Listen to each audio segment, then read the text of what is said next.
my wife and I just really love the view on top of the mountain. There's a road that encircles the mountain and also one that goes to the top that's in good shape that can be driven on easily.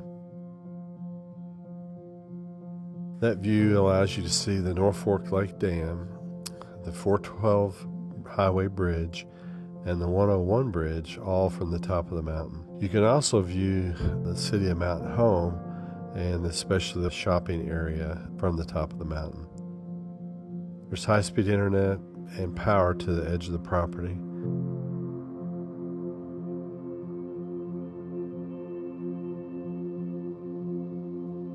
The property has 7 boat slips with it that the dock is about a quarter of a mile away. Can easily be ridden to in a vehicle or a side-by-side.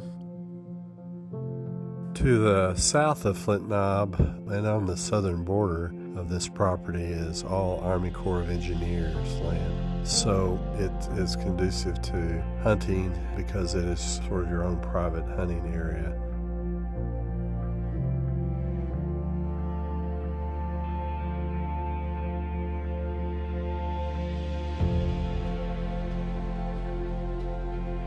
The property is fenced along the county road, and it is chip and sealed all the way from the highway to the edge of the